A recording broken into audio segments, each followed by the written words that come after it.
unos argumentos de estos troles que dicen, ¿no?, que si regresamos a la Constitución del 79, vamos a regresar al terrorismo, vamos a regresar a la hiperinflación. Esta gente está descerebrada, pues, ¿no? No entiende, ¿no es cierto? No entiende que lo que pasó, la hiperinflación que desató Alan García, no empezó el año 87, eso empezó con Belaúnde del año 80, señores. Fue el colapso, ¿no es cierto?, de la economía peruana, porque los neoliberales comenzaron a sabotear las empresas públicas para robárselas. Las empresas públicas, les he demostrado ahí con los informes de Contraloría, que el 80% de esas empresas producían utilidades. Más allá de los problemas de gestión, ¿no?, porque muchas de ellas necesitaban de ingeniería, colocar gerentes, directorios técnicos. Entonces esta gente dice, es absurdo, la Constitución no generó la hiperinflación, no generó el terrorismo, ¿ya? Y al contrario, violó la Constitución del 79, pero como García tenía mayoría en el Senado y en la Cámara de Diputados, hacía lo que le daba la gana con el gobierno.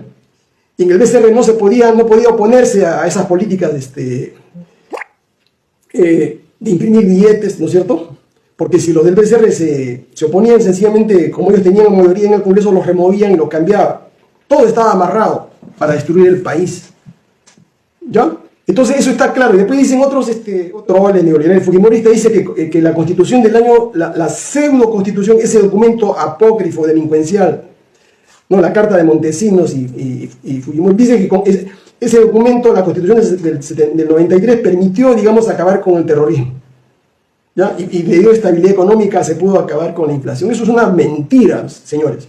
El año 93, el 31 de octubre, cuando se terminó de elaborar ese documento fraudulento que vino de Estados Unidos, de los servicios norteamericanos de la CIA, el terrorismo ya estaba terminado. Acuérdense bien, Ayuvalga Guzmán fue detenido el 11 o el 13 de septiembre de 1992, ¿no? Y estaba escondido acá en Lima, luego de haber sido derrotado militarmente en Ayacucho, en la sierra. Debió ser detenido el año 90, cuando se descubrió, ¿no es cierto?, la guarida que tenía acá en la zona de Monterrico, junto al Pentágono. Ahí tenía un domicilio, ¿no?, una guarida con sus secuaces. Alan García permitió que se fugara, como permitió la fuga de Polay. O sea, eso que no nos llama la atención.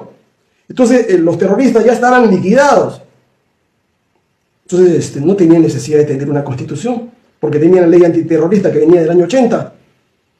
Porque el terrorismo, ¿no es cierto?, empieza en el 80, el 18 de mayo de 1980, con la primera acto terrorista en el poblado de Chukchi, en Ayacucho. En 90 estaba casi derrotado, todos sus cuadros políticos militares estaban en el frontón en Canto Grande, y acuérdense ustedes, y muchos de ellos fueron liquidados por García en el frontón. Los liquidaron, o sea, solamente había un pequeño grupo. Entonces no tenía ningún pretexto, ¿no es cierto?, para cambiarse la Constitución del 79. La verdad, señores, evidencia empírica. ¿Por qué intentaron reemplazar? Porque la Constitución del 79 no ha sido derogada, es la única que está vigente, latente acá en el Perú. Sencillamente porque ellos querían saquearse el país. El problema no era el terrorismo que estaba liquidado, el problema no era Ismael Guzmán, el problema era robarse el país. Y no se podían robar el país si que estaba vigente, o si estaba en vigencia efectiva esa Constitución del 79. Entonces tuvieron que inventar otra carta, ¿no?, de la del 93, y con eso se roban el país, con los contratos ley y todo lo que ustedes han visto en estos últimos 30 años. Entonces esa es la verdad, hermano, no tengo por qué mentirte, ¿ya? No tengo por qué mentirte, te estoy diciendo la verdad, sino que acá hay mucha gente que es imbécil y que quiere, pues, torcer la historia. Y es falso, absolutamente, escúcheme, es falso que esa Constitución delincuencial de Fujimori y Montesinos haya sacado al país del atraso que nos dejó Alan García. No, eso pasó en Argentina con Menem, pasó en Brasil con Collor de Mello, pasó en México, pasó en Venezuela con este aprista Carlos Pérez, ¿no? Fue un plan orquestado a través de los norteamericanos y todas las grandes corporaciones para robarle las empresas a estos estados, a estos gobiernos, ¿ya? En el Perú, digamos, el plan se simuló, digamos, quebrar al país, al gobierno peruano. No le querían dar créditos al Perú, y el Fondo Monetario como le está poniendo condiciones ahora, ese mismo plan al gobierno argentino, a Massa, le dijo, devalúa al 100%, remata todas las empresas públicas, privatízalas y esa plata, ¿no es cierto?, nos las das a nosotros, Fondo Monetario, para amortizar tu deuda. Y así fue, pues, así fue. Ya se vendió todas las empresas públicas, entonces al Perú le comenzaron a gotear algunos créditos de la banca internacional, que nos sobreendeudó. Acuérdate, hermano, que el año 90, ¿no es cierto?, la deuda externa del Perú no llegaba a 3.000 millones de dólares. 3.000 millones de dólares es la deuda que dejó García. Hoy, 30 años con esa constitución delincuencial, tenemos cerca de 90.000 millones de dólares de deuda. Nadie habla de eso. O sea, la deuda se ha multiplicado por 1000. Y es la deuda que tienes tú, ¿no? Tú debes 30.000 dólares, tu hijo que recién nace, 30.000 dólares. Y eso seguirá creciendo, pues, en el curso de los años, ¿no? Entonces, esa es la verdad. Y Fujimori remató, vendió, por eso que hizo un carnaval el año 93, 94, 95 para la reelección. Y muchos de nuestros hermanos en la sierra, hermano, a ti te engañaron. Te construyeron un colegio, una posta, un hospital, te regalaron productos, leche, pero eso no fue gratis, eso fue la parte del dinero que entró por privatizaciones. Eso jamás debió hacerse.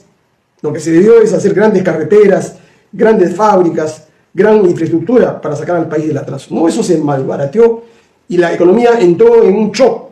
El único año que crecimos, y eso está probado, vean ustedes las cifras del Banco Central de Reserva, el único año que crecimos fue el año 93-94 para la reelección. El país creció 9%, un 10% del PBI. Y después el PBI cayó 95, 96, 97, 98, 99, 2, menos 1, 1,5, 2. Y cuando se fue Fujimori, nos dejó una deuda externa de cerca de 35.000, cerca de 40.000 millones de dólares. Ya nos dejó reservas por los suelos, porque toda la reserva se la dilapidó. Y luego de eso, digamos, el PBI lo dejó en un promedio de 2.5%. O sea, es mentira, ¿no es cierto?, que ese gobierno fue un gobierno exitoso. Lo que pasa es que agregan, digamos, a ese periodo, 10 años, el periodo de Toledo, García y Humala, donde hubo un superboom de los minerales, porque los chinos demandaban cobre, hierro, oro. Entonces, en esa época empezó a crecer el PBI, eso sí es cierto, pero no en la época de Fujimori.